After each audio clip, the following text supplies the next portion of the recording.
Sa nakaraang episode, natapos tayo kung saan ang kwento ay nagaganap sa entrada ng teritoryo ng Desmond, kung saan matatagpuan ang ikalawang Legion Command Post ng Hukbong Maharlika bilang simbolo ng kapangyarihan ng kaharian.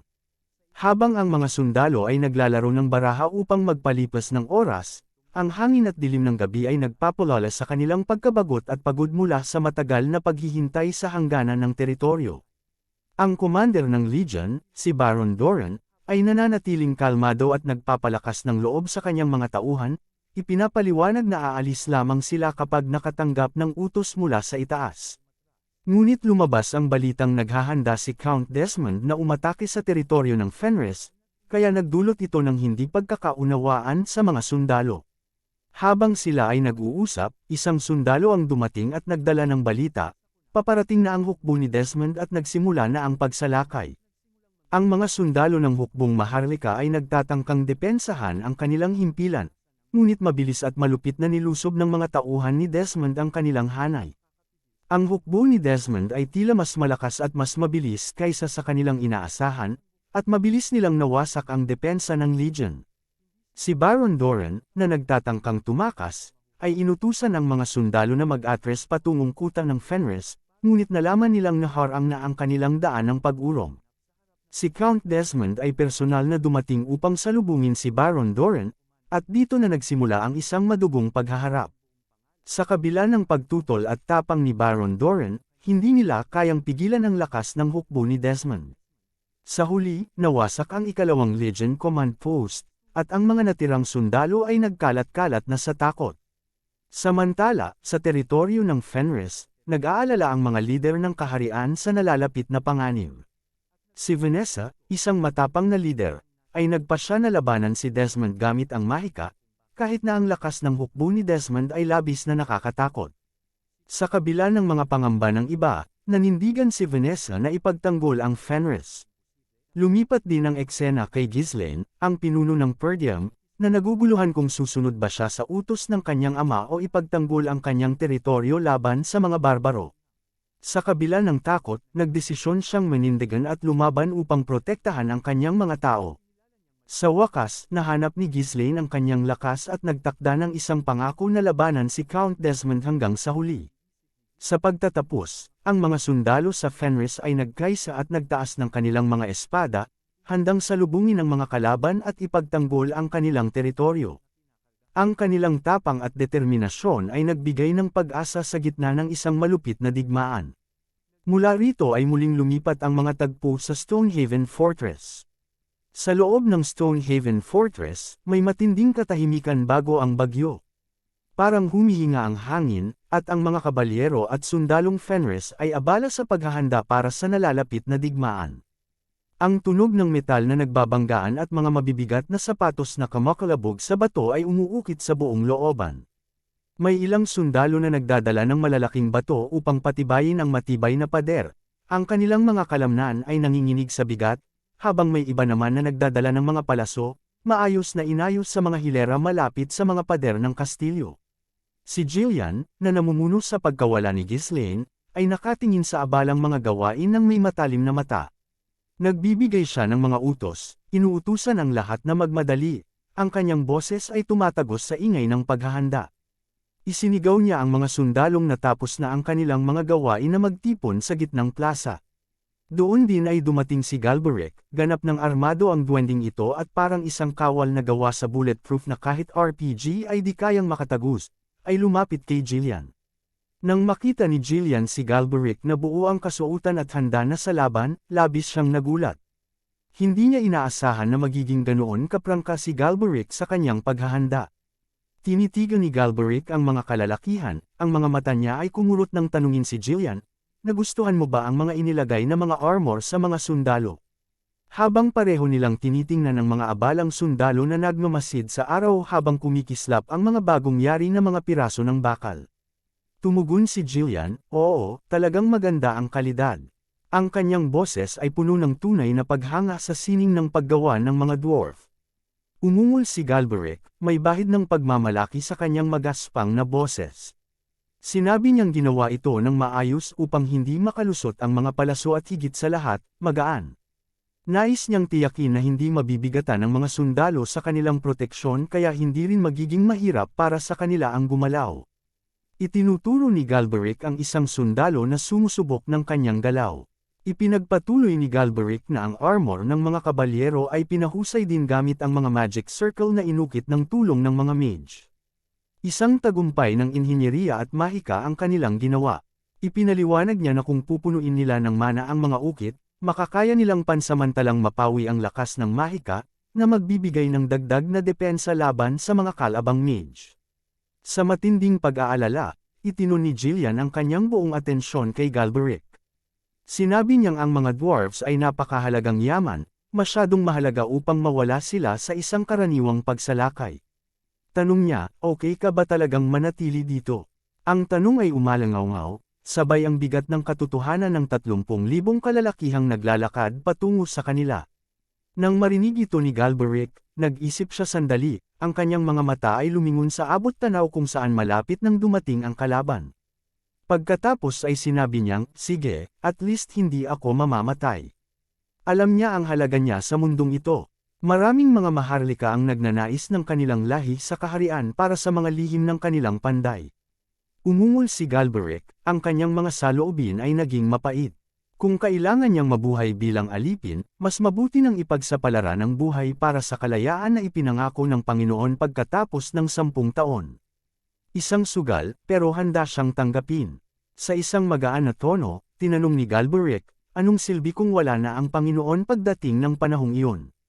Bagaman tila sinabi ni Galberic ito ng pabiro, alam ni Jillian ang ibig niyang sabihin, na ang kanilang pag-asa ay nakatali sa kaligtasan ng kanilang leader. Kaya't isang maliit na ngiti ang sumilay sa labi ni Jillian, pinahahalagahan ang tapat na katapatan ng dwarf.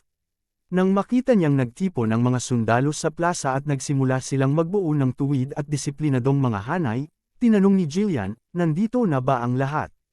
Nabuwag ang katahimikan ng sabay-sabay na sumagot ang lahat ng sundalo, ang kanilang mga boses ay isang huni.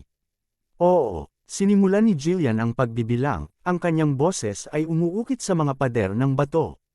Isang priest, sinabi niya, tulad ng nabanggit ni Jillian, ang mukha ni Priest Pote ay puno ng pagkabigo. Nakatayo siya doon, hawak ang kanyang banal na cross, at nananalangin siya na sana ay nandun siya sa ibang lugar, hindi sa harap ng isang massacre. Ayaw niyang narito, ang kanyang puso ay tumitibok ng mabilis at may takot. Ngunit wala siyang magawa kundi sundin ang mga utos, ang kanyang tungkulin ay nag-uugnay sa kanya sa fortress. Ipinagpatuloy ni Jillian ang pagbilang, ang kanyang boses ay malamig at puno ng pagsusuri, mayroon tayong 10 mages, 100 kabalyero, at sundalo 1,000. Isang maliit na puwersa, isang patak sa dagat kumpara sa dumarating. Pagkatapos, tumingin si Jillian sa malayo, ang kanyang mga mata ay nakatuon sa malawak na bukas na parang sa harap ng fortress. Ipinahayag niyang may matinding pagwawakas, at ang kalaban, 30,000. Sa labas ng Stonehaven Fortress, nakatayo ang 30,000 malalakas na kalalakihan ng Count Harold Desmond, isang dagat ng bakal at mga bandila na umaabot hanggang sa abot tanaw. Nang marinig ang bilang ng kalaban, halos magka-heart attack si Pote dahil sa takot. Ang lawak ng kalaban ay hindi niya kayang unawain. Lahat ng kabalyero ay kinakabahan, ang kanilang mga kamay ay medyo nanginginig habang ina-adjust ang kanilang mga hawak sa mga armas. Si Alfoy, tulad ng dati, ay nasa kabuuang panik. Maputla ang kanyang mukha, at parang naghahanap siya ng pinakamalapit na daanan. Sinubukan niyang tumakbo, ang kanyang boses ay nanginginig ng sabihin, sa tingin ko, mas mabuti nang tumakbo.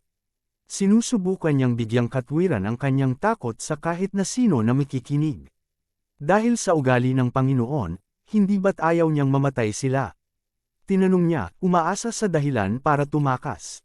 Hinawakan ni Vanessa ang balikat niya at tumigil, huli na, sabi niya. Sarado na ang daan pabalik. Ang tanging daan palabas ay ang kalaban. Nakita ang kalagayan ng mga sundalo at ang nakitang takot mula sa mga hanay, tinanong ni Jillian sila, natatakot ba kayo? Hindi siya naghintay ng sagot. Habang naglalakad siya sa mga pader ng fortress, ang kanyang kapa ay dumadaloy sa hangin, sinabi niyang ang kanilang layunin ay hindi upang talunin ang kalaban. Isang imposibleng gawain para sa 1,000 tao. Sa halip, ipinaliwanag niya na ang kanilang trabaho ay bumili ng oras hanggang dumating ang Panginoon. Binanggit niya ang mga kahihinatnan ng kabiguan.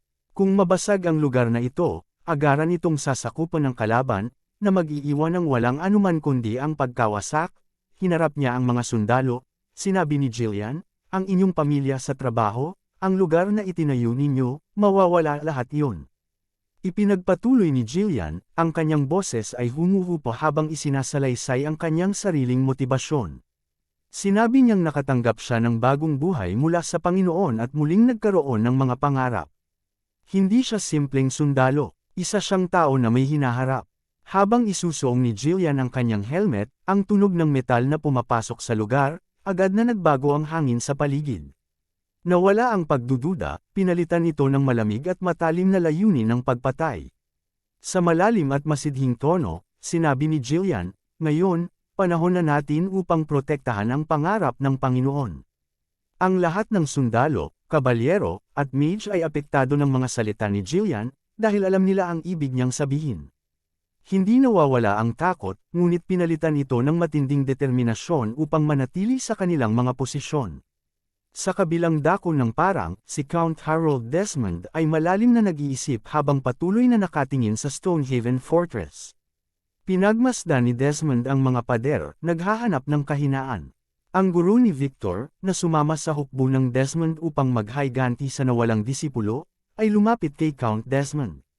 Tinawag siyang, "My Lord," at ipinaalam na ang lahat ng catapult ay nakaload at handa ng magbato.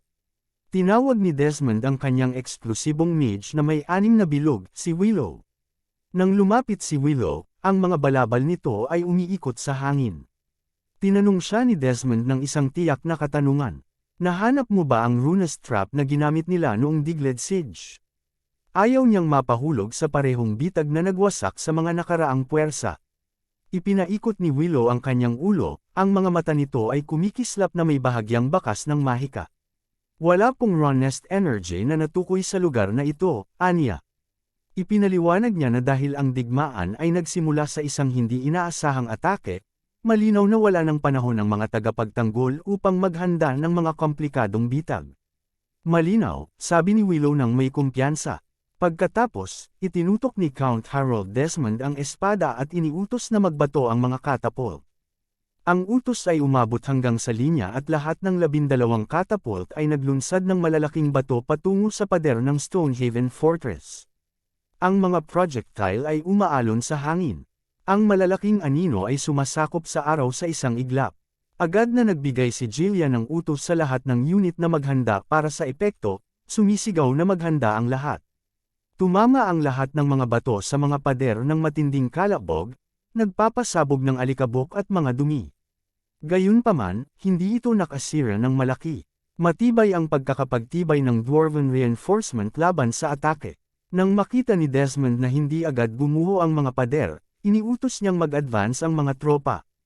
Nagsimula ang lupa na mag-vibrate habang ang libu-libong sapatos ay nagsisimula sa kanilang pagmarcha. Tinapik ni Galberic si Jillian, pinapaalalahanan siya na malapit na sila. Hindi nag-aksaya si Jillian ng oras. Iniutos niya sa mga sundalo na linisin ang mga nasirang battery at sinabi sa mga gunner na maghanda sa kanilang mga posisyon. Naglunsad ang mga Fenris gunners ng malalaking palaso mula sa malalaking crossbow na ginawa ng mga dwarf, ang mga mekanismo ay umuungol sa ilalim ng matinding tensyon. Habang mabilis na umaabante ang mga palaso patungo sa mga puwersa ng Desmond, umaalon ang mga ito na parang sumisigaw na mga demonyo, madaling naharang ng mga kalasag ng kalaban, ang kanilang formation ay nanatiling mahigpit. Pinanood ng guro ni Victor ang palitan ng mga palaso at sinabi niyang matibay ang mga pader. Napansin niyang kahit pa lahat ng 12 catapult ay pinaandar, hindi nila gaanong nasisira ang pader. Dagdag pa niya na mas mabilis ang pagtugon ng mga tropang Fenris kaysa sa inaasahan, na nagpapakita ng mataas na antas ng disiplina. Kinusot ni Count Desmond ang mga mata, mabilis na gumagana ang kanyang isipan. Narinig niya na ang Royalist faction ay nakatanggap ng mga dwarf na alipin kamakailan. Inisip niya ng malakas, baka ginamit nila ang kanilang kasanayan upang gawing mas matibay ang mga pader. Ito na lang ang tanging lohikal na paliwanag para sa ganitong katibayan, Doon din ay iniutos ni Desmond na maglunsad ang mga Archer Formations 1 at 4 upang magsimula ng pagsabog at linisin ang mga pader ng fortress. Nais niyang alisin ang mga tagapagtanggol sa mga battlements. Isang ulap ng mga palaso ang bumagsak patungo sa pader ng Stonehaven Fortress at bumuhos ng malupit na ulan ng mga palaso. Naghanda ang mga tagapagtanggol para salagin ito ng bakal, ngunit ang mga palaso ay hindi nakapasok sa armor ng mga sundalo. Tumama ang mga ito sa matataas na kalidad na plates at parang ulan na dumadaan sa bubong. Nang makita ito ni Desmond, labis siyang nagulat. Hindi pa niya naranasan na ang armor ng infantry ay ganito kaepektibo laban sa mga long-range volleys. Habang excited, isang kabalyero ang sumigaw, ang armor na ito, ang mga palaso ay tumatalbog lang. Tinitingnan niya ang kanyang sariling chest plate ng may hindi makapaniwalang mata. Tinawag si Galberic na dwarf uncle at tinanong, ano ba ang ginawa mong ito? Nang marinig ang papuri ng kabalyero, nagsimula ng magyabang si Galberic, ang kanyang dibdib ay namumukod sa pride. Habang nakikita ng mga sundalo at kabalyero na hindi nasisira ang kanilang armor, tumaas ang kanilang moral. Sinabi nila sa isa't isa na magpapaputok pabalik sa kalaban, kumpiyansa na ang kanilang mga palaso ay hindi makakapasok sa kanilang depensa. Nang makita ni Desmond na nawawala ang kanyang tactical na bentahe, kumagat siya sa galit. Sa isang matinding tono, iniutos niya sa kanyang mage, si Willow, na magbato ng apoy sa mga tagapagtanggol. Gusto niyang sunugin sila mula sa kanilang mga butas. Sinabi ni Willow na gagawin ito, nagsimula siyang mag-channel ng kanyang kapangyarihan. Kasama ang tulong ng ibang mga mage, nagsimula siyang mag-cast ng isang malakas na Sixth Circle spell. Habang labis na nagulat at nerbiyos, tinuro ni Galberic kay Jillian ang langit sa itaas ng Fortress Stonehaven. Tingnan mo yan, bulong niya, ang boses ay nanginginig. Isang nakakatakot na lilang ulap ang nabuo sa itaas ng langit ng fortress, umiikot na may madilim at hindi natural na enerhiya. Nang makita ito ni Jillian, labis siyang nagulat dahil nakilala niyang ito ay mataas na mahika. Isang tanawin na karaniwang nagbabadya ng pagtatapos ng isang laban. May nakakalokong ngiti si Willow nang sabay niyang sinabi, mag-ingat kayo sa inyong mga ulo. Nangako siyang darating ang isang ulan na susunog sa kung anong meron sila. Ang lahat ay babagsak sa kanila. Mula sa lilang ulap, isang malakas na pagsabog ng mga bola ng apoy ang nagsimulang bumagsak, umaatungal pababa patungo sa pader ng fortress na parang mga bumabagsak na bituin. Lahat ng mga sundalo ay natakot at napatigil sa tanawin, tinitingnan ang kanilang nalalapit na kapahamakan. Malakas na nagmura si Galberic, o kininam. Nang ma-realize ang panganib, sumigaw siya na kahit na ang mga armor ay kayang itanggal ang mahika, hindi nila kayang pigilan ang ganitong malawakang magic. Ang init at dami ng mga apoy ay magpapakulo sa mga lalaking nasa loob ng kanilang mga suit. Sinabi niyang maghanap ng matitirhan sa ilalim ng bubong, naghahanap ng anumang kanlungan na maaring matagpuan.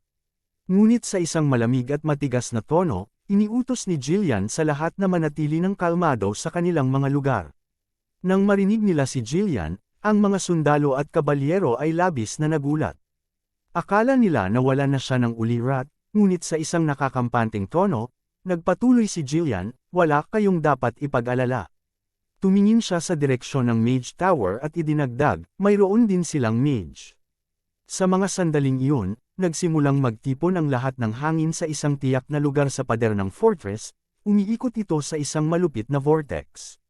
Si Vanessa ay nasa rurok ng kanyang lakas, ang kanyang mga mata ay kumikislap ng malakas na kapangyarihan habang siya rin ay nagkakast ng isang Sixth Circle spell, ang Wind Curtain. Habang ang ulan ng apoy ay bumabagsak mula sa lilang ulap at nagbabanta na sunugin ang lahat, isang malaking shield ng compressed air ang lumitaw sa pader ng fortress dahil sa mahika ni Vanessa. Bagaman nahirapan si Vanessa upang mapanatili ang spell, ang kanyang mukha ay namumutla at mga butil ng pawis ay dumadaloy mula sa kanyang noo, matagumpay nitong naharang ang lahat ng mga fireball. Sumabog ang mga ito laban sa wind barrier at hindi nakasakit, naglaho sila sa usok. Nang ang huling fireball ay na-deflect, ang langit sa itaas ng fortress ay lumino, na ipinakita ang magandang araw na walang anumang kulimlim. Lahat, si Jillian, si Galberic, at ang mga sundalo, lahat sila ay nabigla sa hindi kapani-paniwalang eksenang ito ng kaligtasan. Sigurado na silang mamamatay, ngunit sila'y nakatayo ng buo. Ang mga mata ni Willow ay lumaki rin sa pagkabigla habang hindi niya kayang paniwalaan ang nangyari. Tinitingnan niya ang malinaw na langit, nagtataka kung paano na-deflect ang kanyang spell ng ganoon kabilis. Nagtanong si Willow, siya ba yung mage na nagwalas sa mga puwersa ng Digled? Napagtanto niyang nakaharap sila sa isang caster na may napakalaking talento. Pagkatapos mag-cast ng spell na lampas sa kanyang karaniwang kakayahan, labis na napagod si Vanessa. Habang siya ay humihingal, nanginginig ang kanyang katawan mula sa kakulangan ng mana. Si Alfoy at ang iba pang mga mage ay nakaluhod, mukhang ubos ang lakas, dahil hiniram ni Vanessa ang mana mula sa kanila upang buhayin ang Wind Curtain. Si Alfoy ay nagsimulang magreklamo tulad ng dati, humihikbi tungkol sa sakit ng kanyang ulo at ang pagkaubos ng kanyang mana pool. Ngunit si Vanessa, kahit na lubos na pagod, ay nagsabi na huwag mawalan ng focus. Alam niyang hindi pa tapos ang panganib. Kailangan nilang maghanda para sa susunod na atake. Habang siya ay humihingal, ang mga mata ay nakatutok pa rin sa hukbo ng kalaban. Si Count Desmond, na hindi makapagsalita sa nakita, ay biglang bumalik sa katinuan. Napanood niya na ang pinakamagaling niyang mahika ay hindi nakapag-iwan ng kahit na gasgas sa pader ng fortress. Ang guro ni Victor ay lumapit sa kanya muli, hinihiling na bigyan siya ng mga susunod na tagubilin. Ngunit matagal na hindi nagsalita si Desmond. Habang sinusuri ang nangyari, napagtanto niyang hindi gumana ang pag-atake sa pader na pinalakas ng mga dwarf. Ang mga palaso ay walang silbi laban sa napakagandang armor na iyon. At nandyan pa ang nakakatakot na mahika na kayang labanan ng isang sixth circle spell. Ang mukha ni Desmond ay nagitim nang matanto niyang kahit hinati niya ang mga puwersa ng Fenris at kahit nawala si Ghislaine per diem, ang hukbong ito ay hindi nagmukhang mahina sa kanya. Isa itong matibay na pader. Pinagmuni-muni ni Desmond kung paanong ang digmaan ay umusad ng hindi isinasaalang-alang ang mga utos ng duke o ang relasyon sa royalist faction. Napagtanto niya na hindi siya kalmado kamakailan. Ayon sa kanya, kumilos siya ng impulsibo dahil sa pangangailangan na manalo. Hindi ako ganyan, bulong niya sa sarili. Pagkatapos ay ngumiti si Count Harold Desmond ng malamig at nakakakilabot.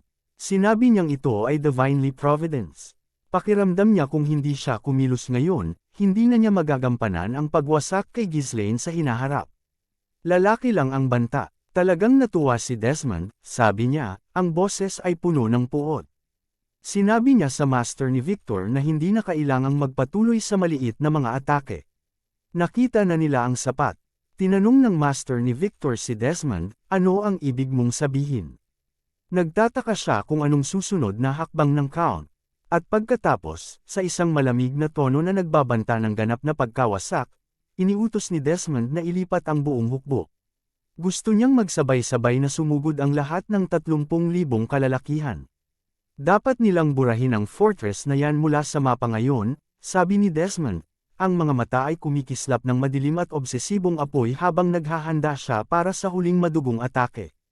Hanggang dito na muna magtatapos ang ating kwento para sa araw na ito. Maraming salamat sa inyong panunood. Huwag kalimutan i-click ang subscribe button at i-on ang notification bell para hindi ninyo ma-miss ang mga updates. Babalik ako bukas para sa isa pang exciting na episode. Hanggang sa muli, ingat kayo at tandaan, ang kaban ng bayan ay kailangan bantayan, o ang kinabukasan natin ay pupulutin sa kangkungan.